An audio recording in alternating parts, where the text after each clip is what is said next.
pinakamamahal mong nanay naghihintay sa'yo.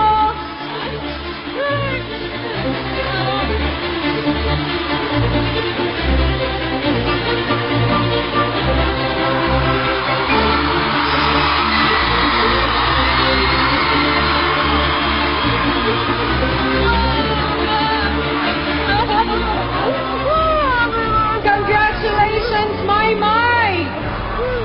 Ikaw ang nagwagi sa pinakamahabang edisyon ng Pinoy Big Brother! Thank you po, Ma! Ano ang mensahe mo sa lahat ng naniwala at sumuporta sa iyo sa edisyong ito? Maraming salamat dahil pinili yung maging bahagi kayo sa pangarap ko at matupad ang mga to. Gusto ko na sabihin sa inyo na huwag kayo matakot mangarap. Pangalawa, huwag kayong kakalimutan kung saan man kayo mapunta sa pangarap nyo yung mga taong tumutulong sa inyo. Pangatlo, kung nasa dulo na kayo yung mga pangarap. At kapag kayo ay nadapa, bumangon lang kayo at lagi nyo lang tatandaan kung paano kayo nagsimula at kung bakit nasa dulo na kayong pangarap. At ang panghuli, huwag kayong matakot magpakatotoo kung alam nyo naman tama kayo.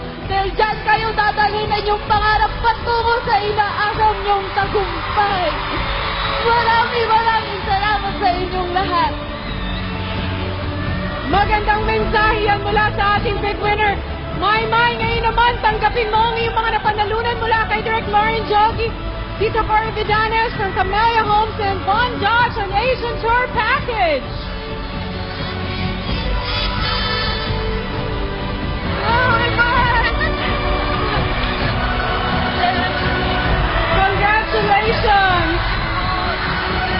Congratulations, Maymay. At abangan ang first exclusive interview sa Lucky Big Winner pagkatapos ng ating programa dito lang sa facebook.com/PBB-ABS-CBN-TV.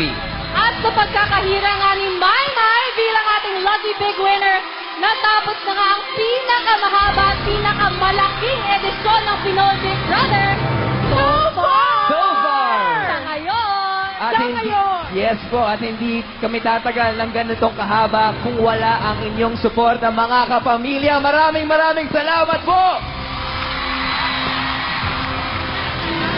Kaya naman sa lahat po ng mga viewers, ng mga sponsors, ang aming mga kaibigan sa media, sa lahat ng mga nag-tweet, sa lahat ng mga housemates, maraming salamat po. May good luck always be on our side. Hanggang sa susunod na pagbubukas ng bahay ni Kuya. Maraming salamat sa inyong pagtutok, mga kapamilya. At isa pang nakatutok si Chevy, I love you. Muli, mga kapamilya, ito po ang teleserye ng totoong buhay, ang Pinoy